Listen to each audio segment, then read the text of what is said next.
नमः। हरिः ॐ। ॐ शन्नो मित्रः वरुणः शन्नो भवत्वर्यमा शन्न इन्द्रो बृहस्पतिः शन्नो विष्णुरुक्रमः। नमो ब्रह्मणे नमस्ते वायो त्वमेव प्रत्यक्षं ब्रह्मासि त्वमेव प्रत्यक्षं ब्रह्म वदिष्यामि ऋतं वदिष्यामि सत्यं वदिष्यामि तन्मामवतु तद्वक्तारमवतु अवतु माम् अवतु वक्तारम्। ओम शांति शांति शांति। बहुत बहुत धन्यवाद रूपेश महोदय जी। उससे पहले कि हम कक्षा प्रारंभ करें तो जी रूपेश महोदय जी, मैं आपसे निवेदन करूंगा कि हमारे साथ आज कक्षा में डॉक्टर अनूप कुमार पांडे जी हैं। तो जी जी आपसे मेरा विनम्र निवेदन है कि आप डॉक्टर अनूप कुमार पांडे जी का परिचय हम सब लोग के समक्ष रखें। आपसे मेरा निवेदन है। रूपेश द्विवेदी जी। जी। सर्वप्रथम डॉक्टर अनूप कुमार पांडे जी को मेरा सादर प्रणाम। और आप बिहार मूल मूल आप बिहार है आपका गांव, वहां से आप बिलोंग करते हैं। आप राष्ट्रीय संस्कृत संस्थान के गर्ली परिसर में कार्यरत हैं तथा अभी भोपाल परिसर के शिक्षा विभाग के सहायकाचार्य के रूप में आप अपना दायित्व का निर्वहन कर रहे हैं तथा आप बहुत ही परिश्रमशील, बहुत ही विनम्र और बीएचयू पे आप छात्र रहे हैं तथा संस्कृत स्कॉलर हैं। आपने बीएड, एमएड तथा पीएचडी की पदवी प्राप्त की है।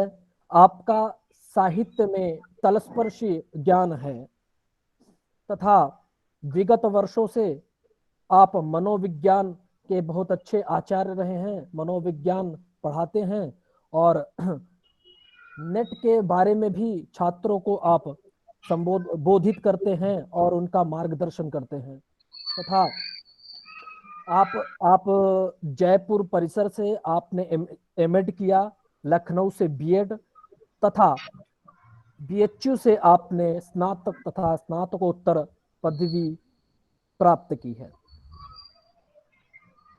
भारत के बहुत बड़े संस्कृत शिक्षा के जो उद्भट विद्वान माने जाते थे वासुदेव द्विवेदी जी, आचार्य वासुदेव द्विवेदी जी, जो जिन्होंने सार्वभौम संस्कृत प्रचार संस्था की स्थापना 1947 में की थी, आप उनके सानिध्य में रह के संस्कृत तथा शास्त्रों का अध्ययन किया। आप बहुत ही पुण्यशाली व्यक्तित्व हैं और ऐसे व्यक्तित्व के सानिध्य तथा मार्गदर्शन मात्र से हमारी कृतार्थता होती है तथा ऐसे आचार्य अनूप कुमार पांडे जी से मेरा निवेदन है, सभी छात्रों की तरफ से निवेदन है कि अपनी ज्ञान धारा से हमें कृतार्थ करें। डॉक्टर अनूप कुमार जी। रूपेश महोदय जी, बहुत बहुत धन्यवाद, बहुत बहुत आभार। और मैं इसी आभार की कड़ी में मैं विश्वनाथ जी को भी बहुत बहुत आभार ज्ञापित करता हूं कि वो हमेशा बहुत ही अच्छे तरीके से स्लाइड हम लोग के समक्ष रखते हैं। मैं उनको भी बहुत बहुत धन्यवाद और बहुत बहुत प्रणाम। और डॉक्टर अनूप कुमार पांडे जी से मैं निवेदन करूंगा कि वो कक्षा को प्रारंभ करें। उससे पहले मैं सभी छात्रों की तरफ से और मेरी तरफ से डॉक्टर अनूप कुमार पांडे जी के चरणों में वंदन, अभिनंदन और आपका बहुत बहुत स्वागत है। महोदय जी, आपसे मेरा विनम्र निवेदन है कि आप कक्षा को प्रारंभ करें। डॉक्टर अनूप कुमार पांडे जी। प्रणाम महोदय जी। नमस्कार सभी को। आपने बहुत बेहतर यह उपक्रम शुरू किया है और सर्वप्रथम मैं खुद धन्यवाद देना चाहूंगा आचार्य परमेश शर्मा जी को, जिन्होंने बहुत ही व्यवस्थित रूप से और हम सबको एक जगह एक स्टेज पर लाने का प्रयास किया है। और बहुत ज्यादा भूमिका हमें नहीं बनानी है इस संदर्भ में।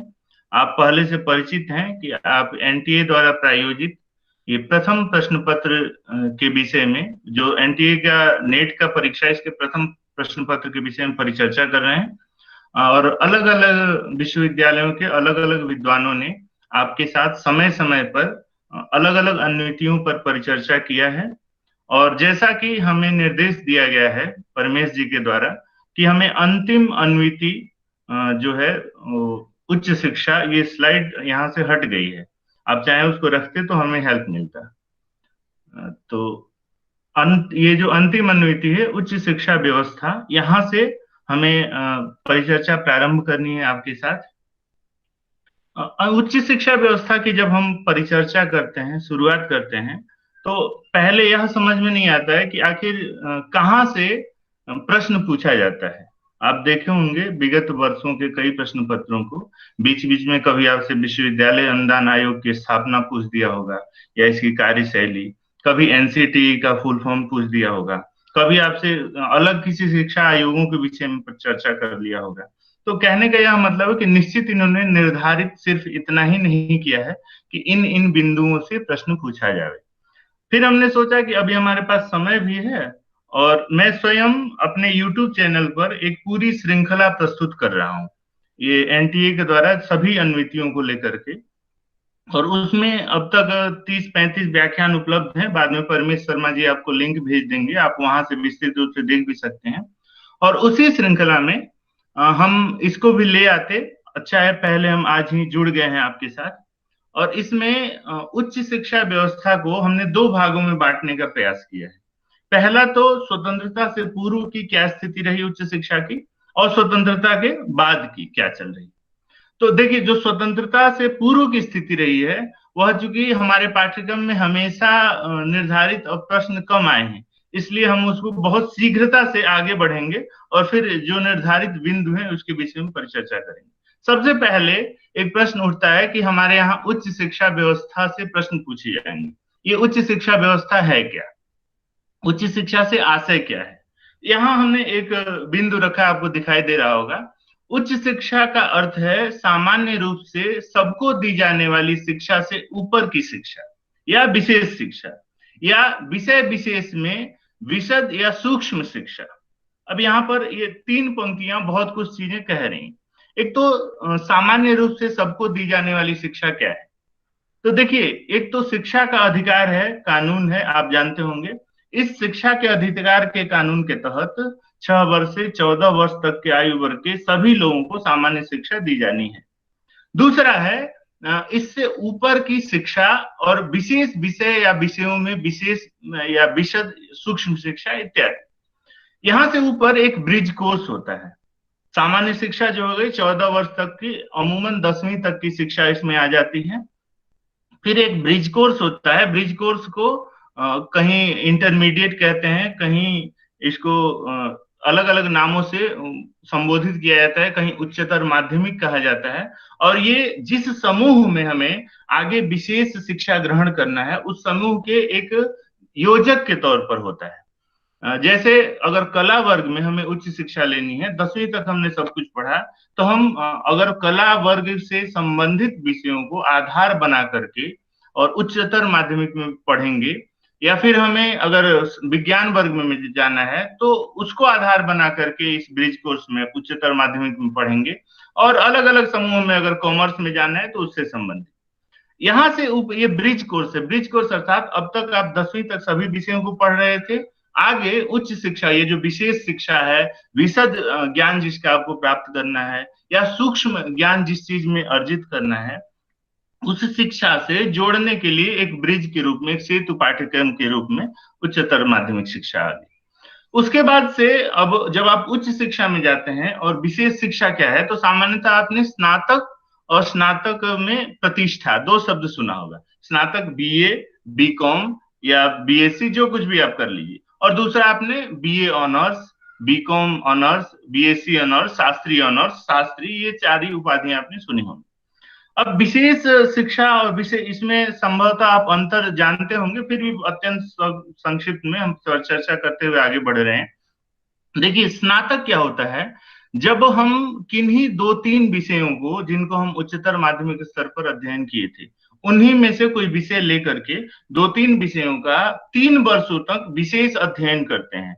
और सामान्यतः भारतीय जो परीक्षा प्रणाली है, इस परीक्षा प्रणाली के तहत इन दोनों तीनों विषयों में जब हमें दो दो पेपर की परीक्षा देनी होती है और तीनों वर्ष ये रहता है, प्रथम द्वितीय तृतीय वर्ष, ऐसे परीक्षा स्नातक की शिक्षा को पास कोर्स कहते हैं या सामान्य स्नातक कहते हैं। अब स्नातक प्रतिष्ठा क्या है या ऑनर्स क्या है? तो जब ये जो तीन विषय थे, इन तीन विषयों में से किन्हीं दो विषयों को 2 वर्ष तक पढ़ते हैं और एक कोई विषय जिसमें आपका प्रदर्शन बेहतर हो या फिर आपकी अभिरुचि बेहतर हो, तो विशेष रूप से आप उसमें अध्ययन करना चाह रहे हो, तो अंतिम वर्ष में जितने 6 पेपर होंगे वो सभी के सभी 6 पेपर उसी तीसरे विषय से होंगे। तो ऐसी जो शिक्षा प्रणाली है उसको हम स्नातक ऑनर्स कहते हैं, बी ऑनर्स, बीकॉम ऑनर्स इत्यादि। तो यहाँ उच्च शिक्षा से हम किसका ग्रहण कर रहे हैं? एक सामान्य शिक्षा जो सबको दी जाने वाली थी 10वीं तक की, वह शिक्षा नहीं। एक जो ब्रिज कोर्स था उच्चतर माध्यमिक स्तर का, जो हमें उच्च शिक्षा से जोड़ने वाला था, उसका नहीं, अपितु इन दोनों से अतिरिक्त स्नातक स्तर की शिक्षा और उससे ऊपर की शिक्षा। देखिए, जब व्यवस्था बनानी थी स्नातक ऑनर्स क्यों किया गया और स्नातक क्यों किया गया, तो जब किसी को विषय विशेषज्ञता हासिल करनी होती थी, ऐसी परिस्थिति में ऑनर्स कराया जाता था। ऑनर्स कराने के बाद 1 वर्ष में मास्टर डिग्री दे दी जाती थी। यह बहुत देर तक चला नहीं चल पाने के कारण क्या हुआ, बाद में ऑनर्स को एक सामान्यकरण हो गया ऑनर्स का, और सभी जगह ऑनर्स की उपाधि दी जाने लगी, और ये जो एमए की उपाधि थी उसके बाद भी 2 वर्ष की होने लगी। तो यहाँ पर हम उच्च शिक्षा से किसका ग्रहण कर रहे हैं? सामान्य स्नातक, स्नातकोत्तर या उससे ऊपर की शिक्षा, उसी को स्पष्ट कर रहे हैं। यह शिक्षा के उस स्तर का नाम है जो विश्वविद्यालयों, व्यावसायिक विश्वविद्यालयों, कम्युनिटी महाविद्यालयों और लिबरल आर्ट कॉलेज और प्रौद्योगिकी संस्थानों आदि के द्वारा दी जाती है। इनमें आप फर्क समझ रहे होंगे। विश्वविद्यालय क्या है आप जानते हैं। व्यावसायिक विश्वविद्यालय वो हैं जो किसी व्यवसाय विशेष को आधारित करके संपूर्ण विश्वविद्यालय शिक्षा को देते हैं। जैसे जितने भी चिकित्सा महाविद्यालय, एम्स आपने नाम सुना हो, तो चिकित्सा व्यवसाय को अपनाने वाले सभी पाठ्यक्रम उसके अंतर्गत संचालित हो रहे हैं, वो एक व्यावसायिक विश्वविद्यालय। उसी प्रकार प्रबंधकीय विश्वविद्यालय होते हैं, या फिर आप जो इंजीनियरिंग कॉलेज हैं, अभियांत्रिकी विश्वविद्यालय वो हैं। फिर कम्युनिटी महाविद्यालय क्या होते हैं? कम्युनिटी अर्थात किसी विशेष समूह के लिए जिस विश्वविद्यालय का गठन किया गया हो, जो स्कूल्स आधारित हो। बिजनेस स्कूल होते हैं, आप जानते हो, बिजनेस स्कूल के बाद लॉ स्कूल होते हैं, ये सब कम्युनिटी महाविद्यालय। फिर लिबरल आर्ट कॉलेज जो विशेष प्रशिक्षण और कार्यक्रम को संयोजित करने के लिए होते हैं, और प्रौद्योगिकी संस्थान मतलब इंजीनियरिंग कॉलेज, अभियांत्रिकी संस्थान आदि के द्वारा विशेष शिक्षा दी जाती है इन उच्च महाविद्यालयों में या उच्च शिक्षा केंद्रों में। इन्हीं का हम ग्रहण उच्च शिक्षा केंद्र से कर रहे हैं। फिर प्राथमिक माध्यमिक के बाद यह शिक्षा तृतीय स्तर की है, स्पष्ट हो गया। और प्रायः यह ऐच्छिक है, नॉन कंपल्सरी है। हमने पहले जिक्र किया कि शिक्षा के अधिकार के तहत इसका ग्रहण नहीं होता है। इसके अंतर्गत स्नातक, परास्नातक और व्यावसायिक शिक्षा, प्रशिक्षण आदि आते हैं, और हमारी जो अनुमति है इसमें भी इसका उल्लेख किया जाएगा। अब इसके अंतर्गत मुख्यतः हम अगर देखते हैं शुरुआत भारतीय शिक्षा व्यवस्था की, तो भारत में शिक्षा व्यवस्था की शुरुआत गुरुकुल पद्धति से रही है।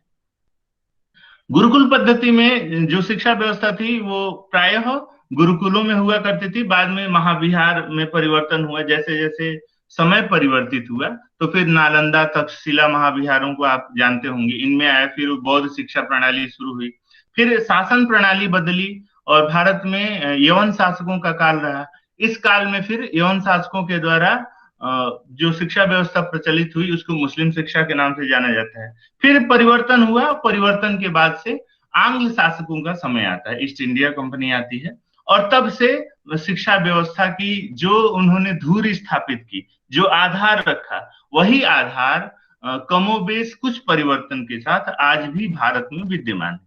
तो हम यहाँ पर जो वैदिक शिक्षा है, जो बौद्धकालीन शिक्षा है, जो मुस्लिम कालीन शिक्षा है, इनका यहाँ पर चर्चा नहीं कर रहे हैं, यह पाठ्यक्रम में भी नहीं है। आप एक विकास क्रम के रूप में इसको जानते होंगे। अगर आपको किसी को लगता है कि इसमें भी परिचर्चा करनी है, तो आप बड़े आराम से हमारे YouTube चैनल को देखिएगा, उसमें श्रृंखलाबद्ध रूप से उपलब्ध है, या आप उसमें ही लिंक भेज देंगे अपने कमेंट, तो हम उसमें आपको अलग से भी बता देंगे।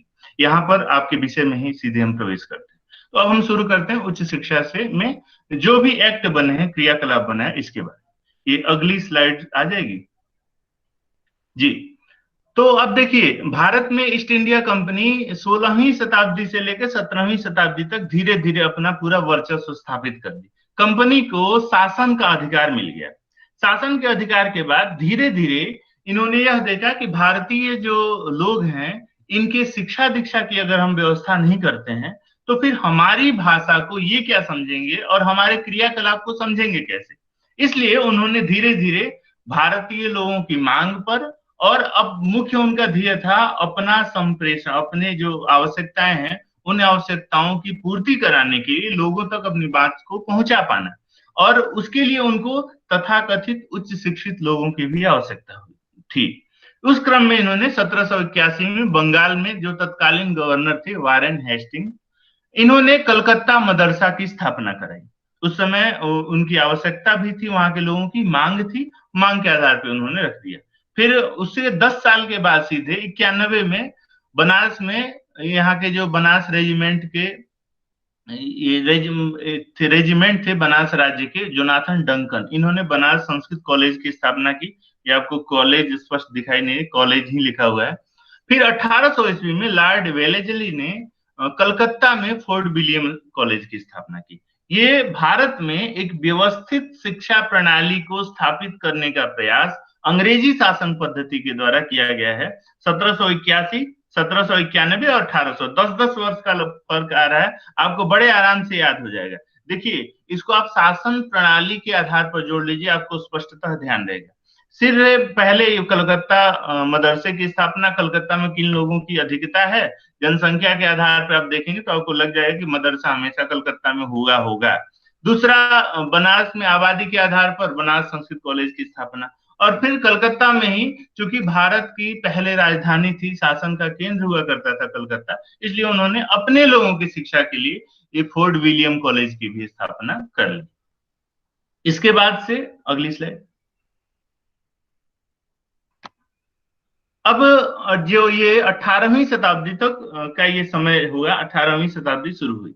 अब एक बहुत बड़ा भारतीय शिक्षा प्रणाली में यहाँ पर एक कह सकते हैं कि भूचाल आता है, जब भारत में शिक्षा प्रणाली के व्यवस्थित करने के लिए इंग्लैंड के सरकार द्वारा और इंग्लैंड के संसद के द्वारा एक अधिनियम पारित किया जाता है। उस अधिनियम के बाद एक यहाँ पर समस्या उत्पन्न होती है। इस समस्या को प्राच्य पाश्चात्य विवाद के नाम से जाना जाता है। सामान्यतः आपने मैकाले की शिक्षा नीति शब्द से भी सुना होगा, जाना होगा। अब ये प्राच्य पाश्चात्य विवाद क्या है, जैसे आप इसको बहुत संक्षिप्त में समझते हैं, समझ में आएगा आपको। देखिए, 1813 में, 1800 ईस्वी में एक फोर्ट विलियम कॉलेज की स्थापना हुई। उसके बाद से 1813 ईस्वी में ब्रिटिश संसद ने एक आज्ञा पत्र जारी किया। इस आज्ञा पत्र पर प्राच्य पाश्चात्य विवाद आरंभ हुआ। 1813 में जो आज्ञा पत्र था उसमें अलग अलग धाराएं थी, और उसकी जो 43वीं धारा थी उस धारा को लेकर के प्राच्य पाश्चात्य विवाद आरंभ हुआ। प्राच्य पाश्चात्य बार बार शब्द है। प्राच्य से तात्पर्य है जो हम सभी हैं यार, अर्थात परंपरावादी लोग हैं, या जो पूर्व क्षेत्र में, हम बाकी उनको पाश्चात्य बोलते हैं, पश्चिमी सभ्यता के लोग बोलते हैं, तो अंग्रेज यहाँ पर पाश्चात्य से ग्रहण किए जाएंगे, और प्राच्य से आप सभी परिचित हैं, हम सभी जो परंपरागत यहाँ विद्यमान थे भारत में वो सभी ग्रहण किए जा रहे हैं।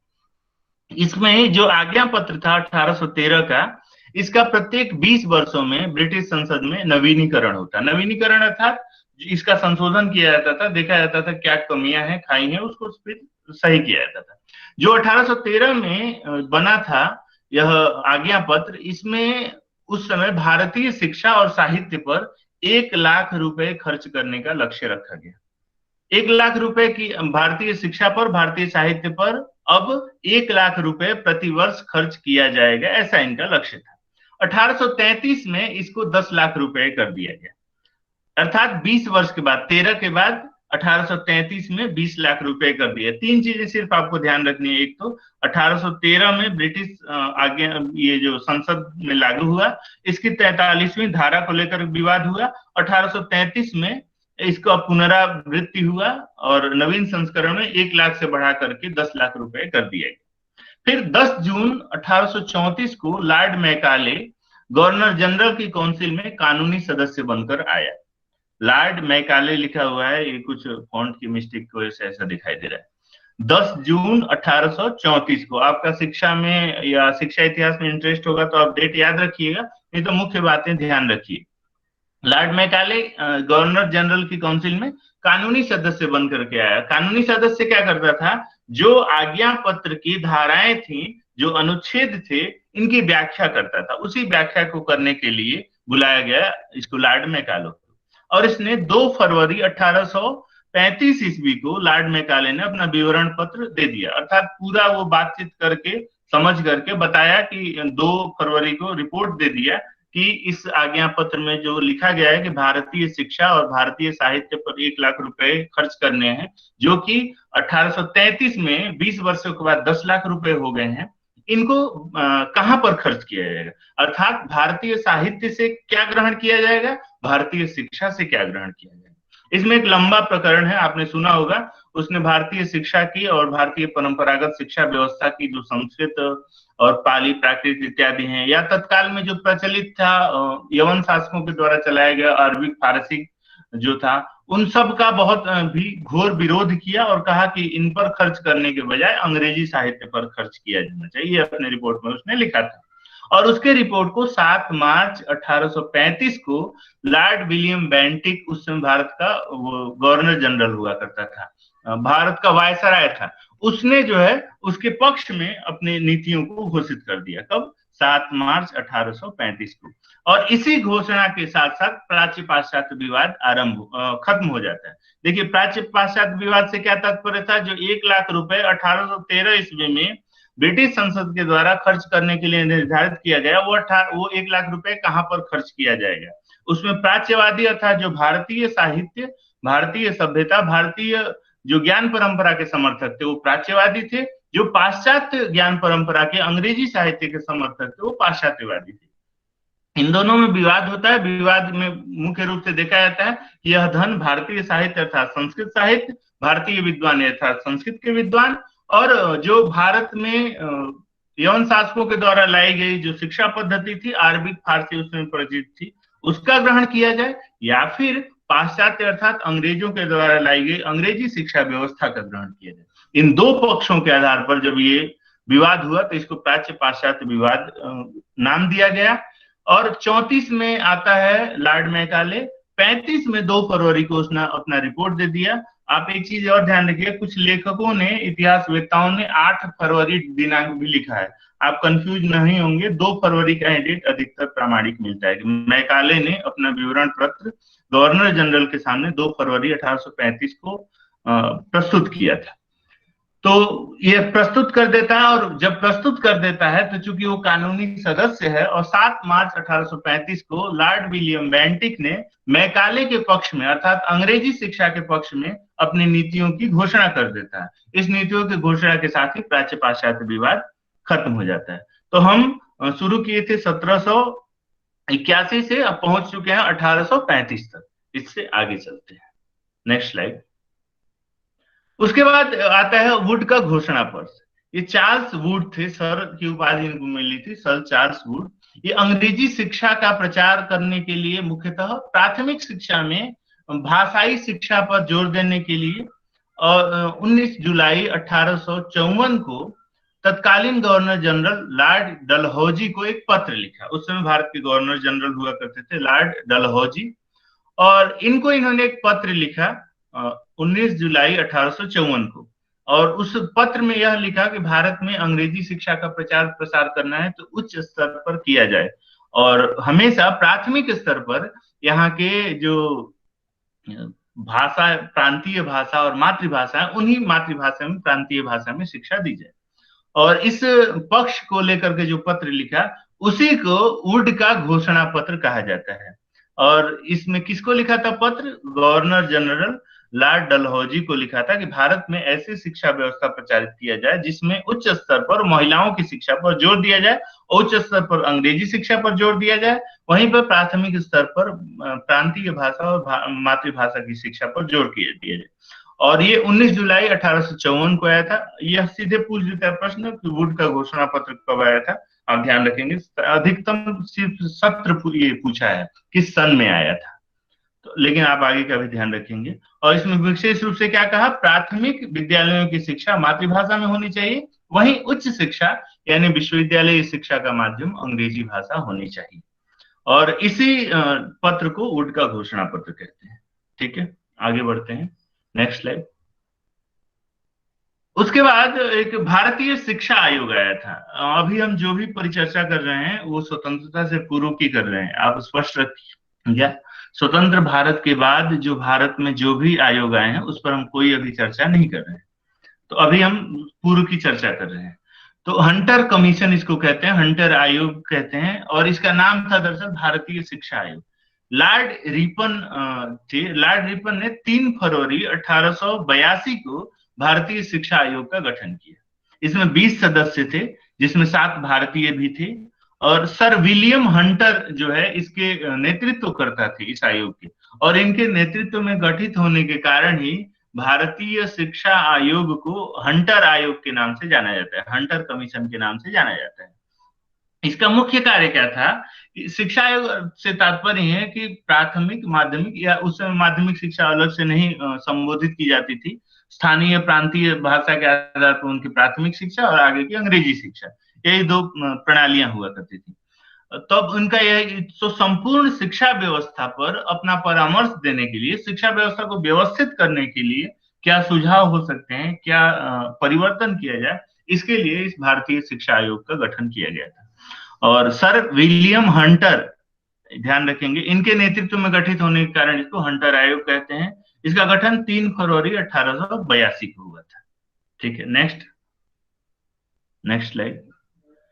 उसके बाद आता है भारतीय विश्वविद्यालय आयोग। भारतीय विश्वविद्यालय आयोग का गठन वस्तुतः लॉर्ड कर्जन ने अपने शिक्षा, जो शिमला शिक्षा सम्मेलन था उसके परामर्श के आधार पर किया था।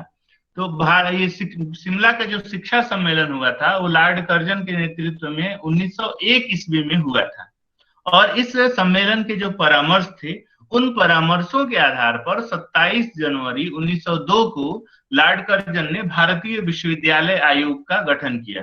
इससे पहले हंटर आयोग को हमने क्या कहा, हंटर आयोग को भारतीय शिक्षा आयोग कहा, और इसको क्या बोला, भारतीय विश्वविद्यालय आयोग।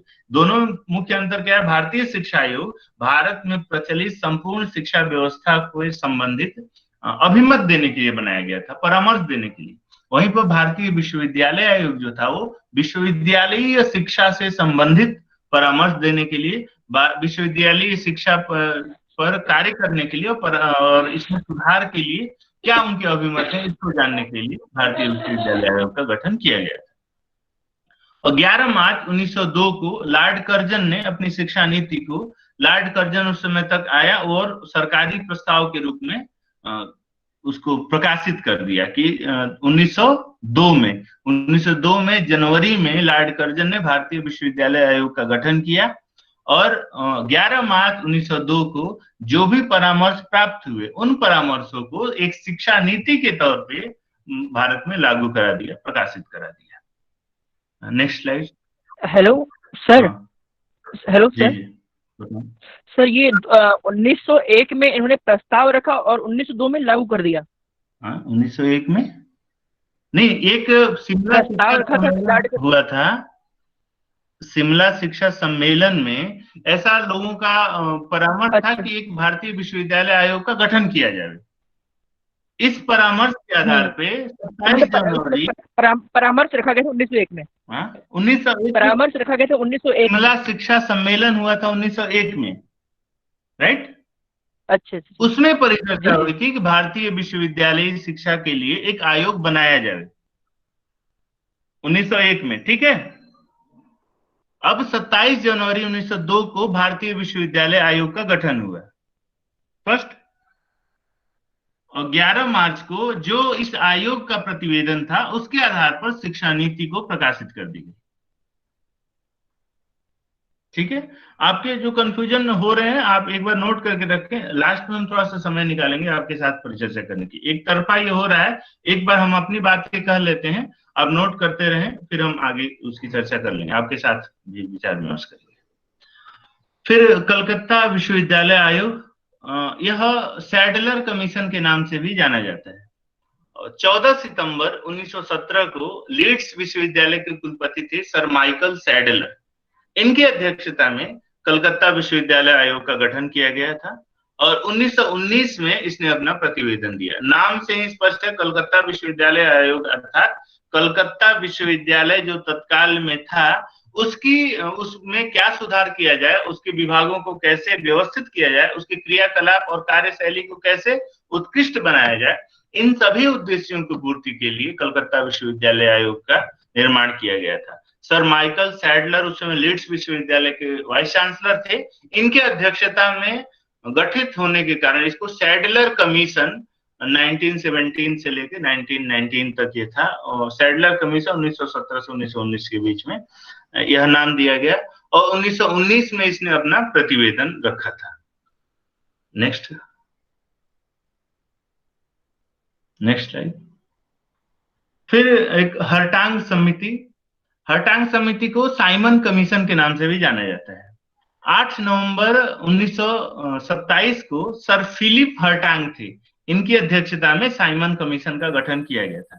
साइमन कमीशन वस्तुतः शिक्षा व्यवस्था में तात्कालिक सुधार और शिक्षा व्यवस्था में जो अंग्रेजी साहित्य था इसको कैसे बढ़ावा दिया जाए, मुख्यतः इनका ध्येय यही था। इन्होंने स्पष्टतः कहीं इस चीज का उल्लेख यद्यपि अपने प्रतिवेदन में नहीं किया है, लेकिन उस समय तक ये जो दशक था 20 से लेकर के 30 तक का, भारतीय लोग काफी जागरूक हो गए थे और जागरूक होने के कारण धीरे धीरे यहाँ पर मांग उठना शुरू हो गया था भारतीयकरण का और भारतीयकृत प्रणाली का, भारतीय शिक्षा व्यवस्था का। तो उसके बाद वो अंग्रेजी शिक्षा व्यवस्था को, साहित्य को और प्रक्रिया को, क्रियाकलाप को कैसे व्यवस्थित रख सकें, इसी के लिए स्पष्टतः यह था। और इसने जो है 11 दिसंबर 1929 को अपना प्रतिवेदन दिया। फिर एक गुड एवर रिपोर्ट आता है, उसके बाद से एक समीक्षा की जाती है कि भारत में शैक्षिक स्थिति क्या है, उसी के आधारित यह रिपोर्ट होता है जिसको ये वुड एबर्ट रिपोर्ट कहा गया है। 1936 से 1937 के बीच यह आती है। फिर सार्जेंट योजना आती है 1944 में। सार्जेंट योजना दरअसल वह समय है, ये योजना लाने का उद्देश्य था कि भारत में आने वाले 40 वर्षों में अर्थात 1944 से लेकर के और 1984 तक भारत की सभी लोगों को कैसे शिक्षित कर दिया है। देखिए यह इसमें हम चर्चा आपसे कर ही रहे हैं कि ये जो दशक ही था उस दशक से शुरुआत हो गई थी भारतीयकरण, भारतीय शिक्षा व्यवस्था, सभी को शिक्षा का अधिकार मिले। उसी के पे फिर एक वुड एबर्ट रिपोर्ट आया था जिसमें यह देखा कि लोगों की आखिर आवश्यकताएं क्या है, मांग क्या है, कारण क्या है। फिर उसके बाद सार्जेंट योजना लागू की गई थी। इस योजना का मुख्य ध्येय था आने वाले 40 वर्षों में समस्त भारतीयों को कैसे शिक्षित कर दिया जाए, अर्थात संपूर्ण भारतीयों की शिक्षा के लक्ष्य को रखा गया, निर्धारित किया गया कि सबको शिक्षित किया जाए। तो इस प्रकार से ये देखा जाए तो क्रमशः हम वैदिक शिक्षा प्रणाली से लेकर के फिर बौद्धकालीन शिक्षा प्रणाली, फिर मुस्लिमकालीन शिक्षा प्रणाली और फिर अंग्रेजों की शिक्षा प्रणाली, और अंग्रेजों की शिक्षा प्रणाली में भी ये विविध जो आयोग और कमीशन आए, चूंकि इनमें ज्यादातर आपके परीक्षाओं में सिर्फ नाम मात्र पूछता है या कई बार सत्र पूछ देता है किस सेशन में आए, कौन इसका अध्यक्ष था, ये चीजें। तो अति संक्षिप्त में हमने इस सबको इस व्याख्यान में सम्मिलित करने का प्रयास किया। हो सकता है आपको यह भी लगे कि इसमें से प्रश्न आया है या नहीं आया है, लेकिन प्रश्न आते हैं कभी कभी, इसीलिए। और आगे फिर अब स्वतंत्रता के बाद की जो स्थिति होगी शिक्षा व्यवस्था की, इसकी हम अगले व्याख्यान में फिर से परिचर्चा करेंगे। और हम पहुंच चुके हैं 1944 तक। अब फिर आजादी के बाद से भारत में शिक्षा व्यवस्था कैसी रही, कौन से कमीशन आए और कैसी इसकी शिक्षा प्रणाली की व्यवस्थापन की प्रक्रिया रही, इसके विषय में अगले व्याख्यान में फिर क्रमशः परिचर्चा करेंगे। इसी के साथ सभी को बहुत बहुत धन्यवाद। आपके अब जो प्रश्न हो आप रख सकते हैं, हमारे साथ परिचर्चा कर सकते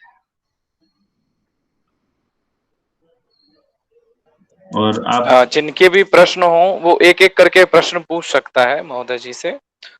वैसे महोदय जी अभी हमारे पास समय है 6:30 बजे तक का। जी जी, तो आप कंटिन्यू करना चाहें तो कर सकते हैं।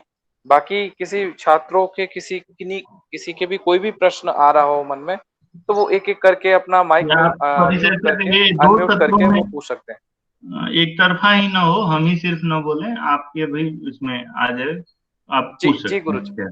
जी गुरुजी, मैं वही बोल रहा हूँ। जी गुरु, किसी के भी कोई प्रश्न हो तो वो अपना माइक को अनम्यूट करके प्रश्न गुरुजी से कर सकता है।